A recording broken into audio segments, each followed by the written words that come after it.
Selamat pagi kembali. Pada pagi hari ini kita akan mendapat berkat yang baru dalam santapan rohani baru ya, dari Istiwa Nur Haida. Ya, kita berdoa semakin banyak mendengarkan firman Tuhan ini, jangkau banyak kesaksian yang akan saya bacakan nanti. Yang mendm saya ya, ada nomor saya, dan DM saya supaya nanti kesaksian Bapak Ibu Saudara saya selipkan ya Bapak Ibu, bagaimana Tuhan bekerja dalam kehidupan saudara, menjadi berkat kesaksian Bapak Ibu Saudara.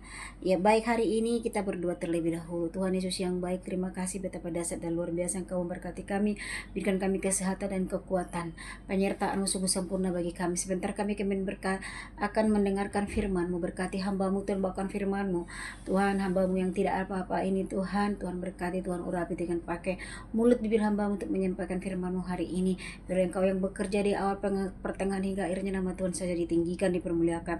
Dalam nama Tuhan bersyukur, haleluya, amin. Amin Bapak Ibu. Iman yang ini hari yang ketiga ya. Iman yang tidak tahan diuji di titik terendah, tetapi percaya walau diuji dan dihina. Saudara-saudara yang kasih dalam nama Tuhan, tidak ada seorang pun yang ingin berada di titik paling rendah, tidak ada ya. Yang hidupnya usahanya gagal, keluarga menjauh, doa terasa tidak terjawab, bahkan orang-orang mengejek dan menghina kita.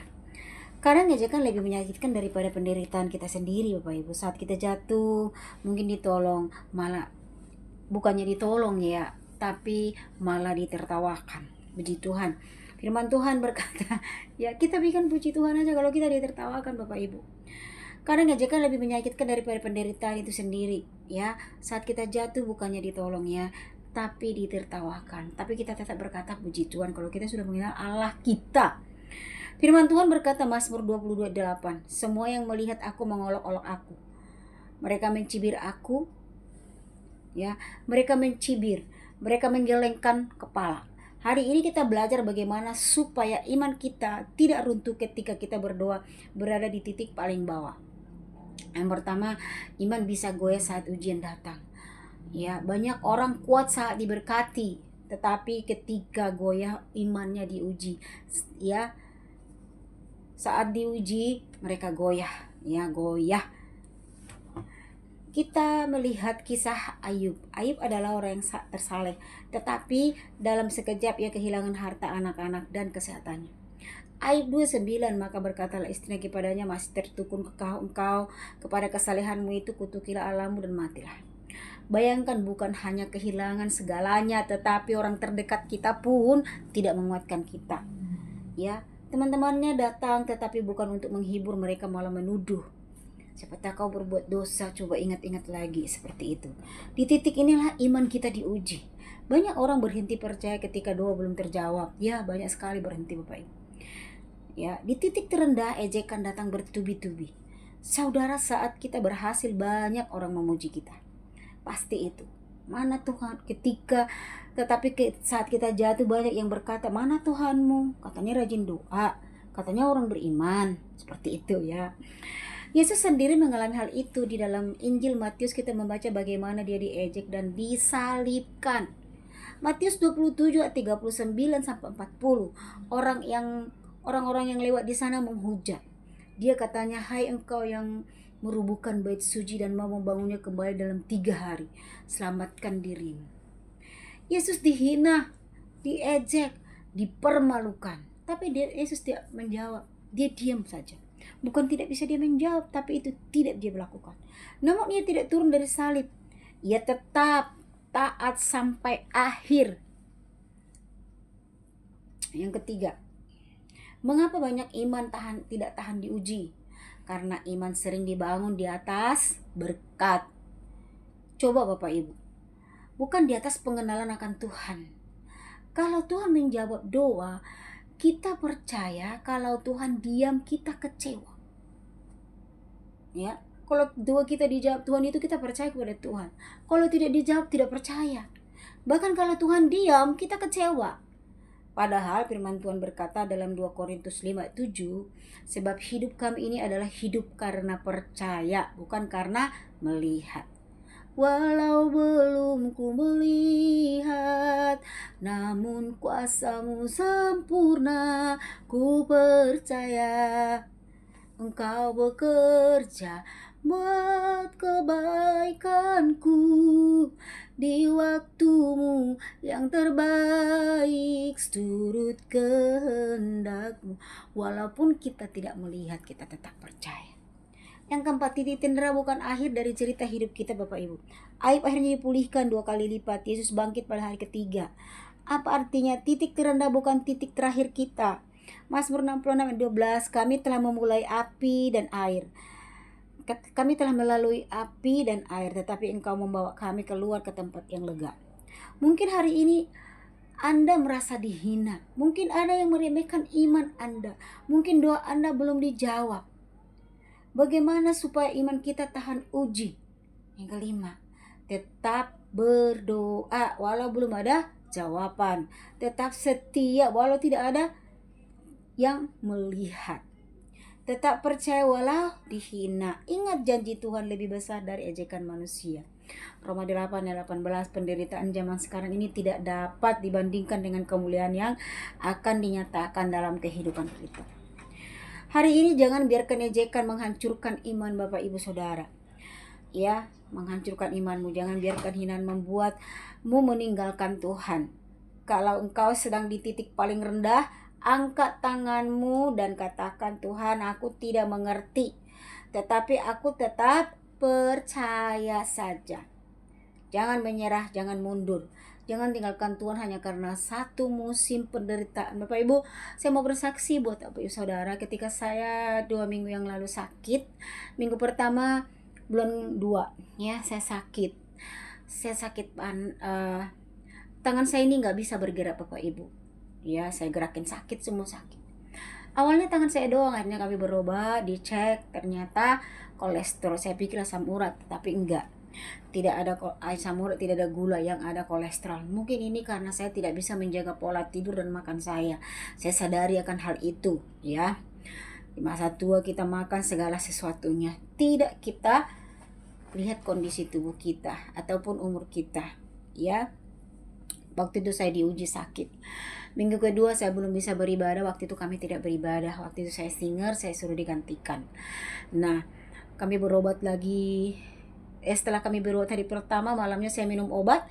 Bapak Ibu, badan saya itu panas banget sampai saya menggigil. Orang menggigil karena kedinginan. Ini tidak karena panasnya saya menggigil Bapak Ibu. Ketika saya menggigil, kami berobat. Kami melalui semua ini kan, saya tidak menangis Bapak Ibu. Saya tidak bertanya kepada Tuhan kenapa dan mengapa. Enggak. Besoknya kulihat kaki saya itu merah, kayak diteplokin gosokan gitu ya Bapak Ibu, merah banget nih sebelah kanan. Setelah dari situ saya tidak bisa napak. Ya, suami saya menolong saya, anak-anak saya menolong saya, ke kamar mandi pun. Nah, setelah itu Bapak Ibu, saya bertanya kepada Tuhan, Tuhan apa yang harus aku lakukan? Setelah merah bintik-bintik semua badan saya itu, Tuhan saya dengar berkata demikian, anakku, kau istirahat, tidur, makan vitamin. Benar Bapak Ibu, saya suruh bapaknya beli vitamin. Obat yang diberikan dokter itu tidak saya minum cuma satu karena tidak ada kulihat perubahan. Hari saya minum vitamin, saya istirahat, saya makan buah-buahan, saya makan sayuran, saya makan nasi sedikit, ya. Saya mulai belajar pola makan. Tapi sulit juga Bapak Ibu. Karena aku patuh sama Tuhan. Minggu kedua hari Kamis saya sudah bisa duduk dengan tenang. Saya bukannya nggak bisa menjerit Tuhan tidak. Ya, saya suruh Tuhan diam istirahat, ya saya lakukan. Hari Kamis itu kami kan mau latihan, saya singer. Nah, untuk minggu ketiga itu saya singer. Jadi kami latihan hari Kamisnya. Hari Rabu malam itu saya berdoa, Tuhan saya mau ikut latihan. Masa saya naik ke atas tidak latihan? Walaupun saya mau Tuhan. Aku duduk bersila, saya tidur, saya menangis kepada Tuhan. Saya menangis bukan karena rasa sakitnya Bapak Ibu, karena saya percaya Tuhan, Engkau yang melakukan ini bagiku, Engkau yang bekerja bagiku, Engkau sudah sembuhkan sakitku. Itu aja yang kuungkapkan. Saya bersyukur atas kebaikan Tuhan, kemurahan Tuhan, kesembuhan yang diberikan Tuhan kepadaku. Ya, hari Minggunya Bapak Ibu kami bisa ibadah. Saya latihan hari Kamis, hari Jumat Hari Kamis saya doa-doa penyembahan, berdoa penyembahan terus. Hari Sabtu juga seperti itu, malamnya saya doa penyembahan. Hari Minggu pagi kaki saya itu enak jalannya. Nah, hari Minggu itu saya singgir di depan, saya loncat-loncat tidak rasa sakit lagi. Saya menangis kepada Tuhan itu karena kebaikan dan kemurahan Tuhan. Jadi dengarkan apa kata Tuhan. Biarkan Tuhan berbicara kepadamu, jangan kita aja yang berbicara. Peka akan suara Tuhan, ya. Ini yang bisa saksikan buat Bapak Ibu Saudara. Karena saya sudah tahu siapa Allah itu dan saya percaya kepadanya sekalipun aku nggak melihat. Sehingga saya tidak cengeng. Ya. Saya tidak mau menjerit-berit. Saya berkata kepada Tuhan, selama ini saya berdoa buat orang lain. Selama ini saya berdoa buat tetangga, buat lingkungan sekitar, buat bangsa dan negara, doa sapaan. Sekarang aku sakit, siapa yang berdoa buat aku? Gak mungkin saya manggil pendeta. Padahal Tuhan sudah memberikan saya kuasa. Seperti itu. Jangan terlalu merepotkan pendeta Bapak Ibu. Karena mereka juga sibuk. Amin. Kita punya Allah yang dahsyat. Sebagai hamba Tuhan harus tahu apa yang harus kita lakukan. Ya, jangan terlalu merepotkan. Jangan cengeng Bapak Ibu. Saya berdoa kepada Tuhan. Jangan mengharapkan bantuan apa segala macam. Tuhan akan menolong dan membantu kamu. Ya, beriman yang besar Bapak Ibu. Ya, seperti itu. Karena ada orang sakit mengharapkan uang, bantuan, dansos apa segala macam. Oke, puji Tuhan kalau ada. Kalau tidak ada jangan kecewa Bapak Ibu. Karena itulah yang karena kita mengharapkan daripada manusia mengharapkan berkat. Ya, memang ada peraturannya. Tetapi Bapak Ibu di persahutan juga saya tidak mengharapkan itu Bapak Ibu. Dilihat ditaruh di WA, si anu sakit 3 hari nanti dikasih damsos, terus datang ke rumah dimintai tiket les per keluarga 20.000. Itu persyaratan kami, tapi saya nggak mau opname. Saya mau di rumah aja bersama dengan keluarga. Mereka lebih suka saya ada mereka bersama dengan aku, mendidik Bapak, ada di samping aku dalam sewaktu aku sakit, ke kamar mandi kemana mereka selalu ada bagiku. Itulah yang meneguhkan dan menguatkan imanku, ya, bersama dengan Tuhan. Kalau aku di rumah sakit pusing minta air panas saja susah. Amin. Jadi kalau di rumah biar aku merasa masuk rumah sakit, ada seperti itu. Tapi di sini nggak ada. Amin. Ada seperti itu. Kalau tidak ada damsosnya marah Bapak Ibu. Padahal kita melihat itu kan tanggung jawab gereja. Enggak selalu Bapak Ibu. Bapak Ibu sudah tahu Tuhan itu siapa. Harusnya kita belajar sendiri untuk diri kita sendiri, ya, memanifestasikan Tuhan itu dalam kehidupan kita. Amin. Baik, inilah berkat yang bisa saya sampaikan pada hari ini. Biarlah, mungkin kalau ada saudara yang mau menaksikan pertolongan Tuhan, boleh di DM saya akan bacakan kesaksian Bapak Ibu Saudara. Nanti banyak yang mendengar, menjadi berkat bagi orang lain. Oke, terima kasih. Hari ini Tuhan Yesus memberkati. Baik, kita akan doa. Bapa, di dalam nama Tuhan Yesus kami datang kepadamu Tuhan, membawa setiap hati yang sedang berada dalam titik terendah. Tuhan, Engkau melihat mereka yang dihina, diremehkan, dan diejek. Engkau tahu air mata yang tersembunyi. Kuatkan iman mereka ya Tuhan, jangan biarkan mereka menyerah. Jangan biarkan mereka meninggalkan Engkau karena penderitaan. Pulihkan yang hancur, teguhkan yang goyah, bangkitkan yang jatuh. Kami percaya Engkau sanggup mengubah titik terendah menjadi awal kesaksian yang besar dalam kehidupan kami. Kami boleh saksimu Tuhan sampai ke ujung dunia, ke ujung Tuhan. Dari keluarga kami, tetangga kami, bahkan sekitar kami, bahkan untuk bangsa ini, bahkan sampai ke ujung-ujung bumi ini sudah menjadi kesaksian bagi kami. Terima kasih Tuhan untuk memberkati banyak orang. Kami percaya Tuhan setiap hari berkatilah Tuhan pemberitaan firman Tuhan ini semakin banyak dijangkau jiwa-jiwa. Semakin banyak yang mendengarkan khotbah yang sederhana ini, mereka diteguhkan dan dikuatkan di dalam nama Tuhan Yesus. Bersyukur, haleluya, amin. Amin. Bapak Ibu, jika Bapak Ibu suka akan firman Tuhan ini, mari bagikan, like, share, ya.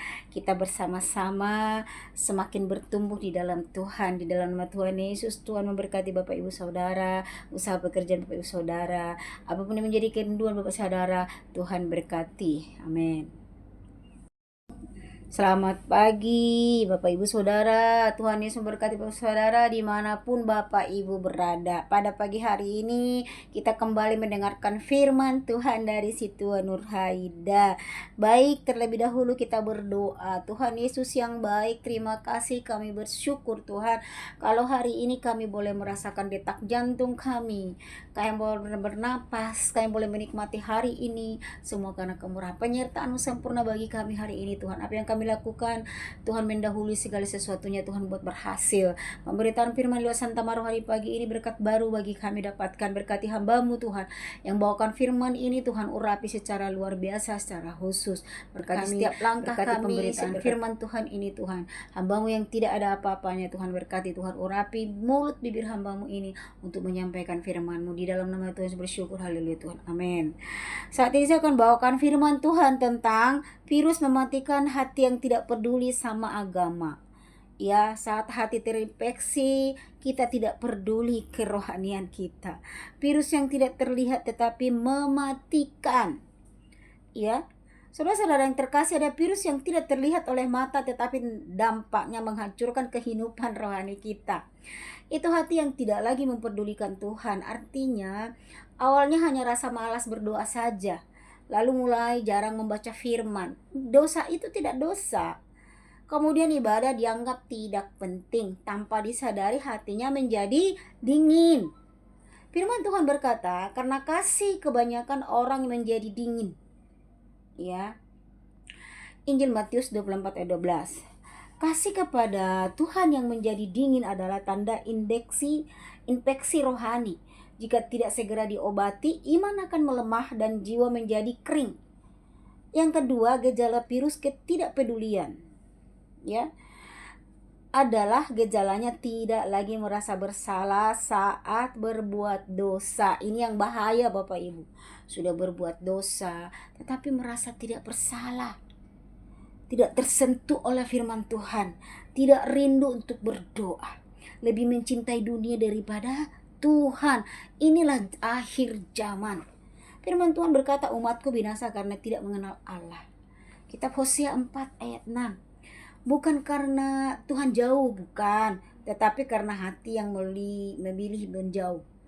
Ketidakpedulian membuat kita kehilangan perlindungan dan arah hidup Bapak Ibu. Dampak yang menghancurkan keluarga. Virus ini bukan hanya menyerang pribadi, tetapi juga keluarga kita. Ketika orang tua yang mempedulikan kita kehidupan rohani, anak-anak kehilangan teladan, rumah tangga kehilangan damai. Firman Tuhan berkata, tetapi aku dan seisi rumahku, kami akan beribadah kepada Tuhan. Ya, kitab Yosua 25:15.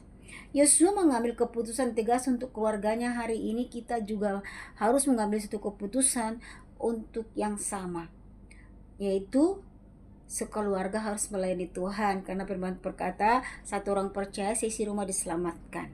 Hati yang keras adalah stadion akhir. Jika virus ini biarkan hati menjadi keras, teguran tidak diterima, nasihat diabaikan Bapak Ibu, bahkan merasa tidak membutuhkan Tuhan, dia sudah membatu. Itu namanya sudah keras sekali.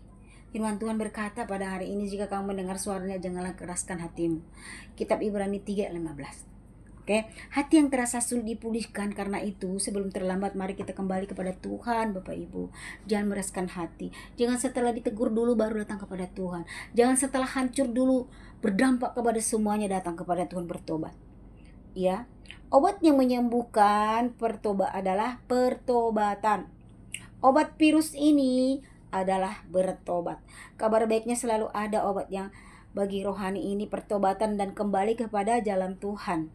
Firman Tuhan berkata, jika umatku yang atas namanya aku disebut, atas namaku disebut, merendahkan diri, berdoa dan mencari wajahku, maka aku akan mengampuni dosa mereka dan memulihkan negeri mereka.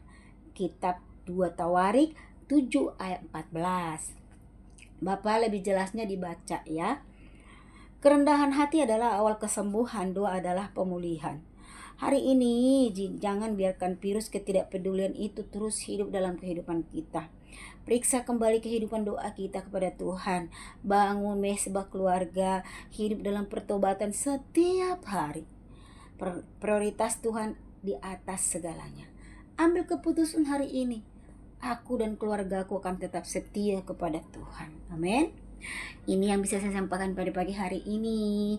Mungkin kita sudah merasa jauh dari Tuhan, sudah tidak peduli dari firman Tuhan. Mari datang kepada Tuhan, ya. Panggil namanya, dia Bapa yang baik. Baik, kita akan berdoa. Bapa di surga, kami datang dengan hati yang rindu, dipulihkan. Jika selama ini kami mulai tidak mempedulikan Engkau, ampuni kami. Jika doa kami menjadi dingin dan firman-Mu kami abaikan, ampuni kami. Sembuhkan hati kami dari virus ketidakpedulian rohani. Lembutkan hati yang keras, bangkitkan kembali api kasih kami kepadamu. Pulihkan keluarga kami agar tetap berjalan dalam takut akan Tuhan. Biarlah Roh Kudus menyalakan kembali semangat ibadah dan kerinduan akan hadirat-Mu di dalam nama Tuhan Yesus. Kami ucap syukur dan berdoa. Terima kasih Tuhan buat hari ini. Biarlah kami semua diberkati. Dalam nama Tuhan Yesus kami bersyukur. Haleluya. Amin. Amin Bapak Ibu. Tuhan berkati Bapak Ibu Saudara. Kita kembali besok.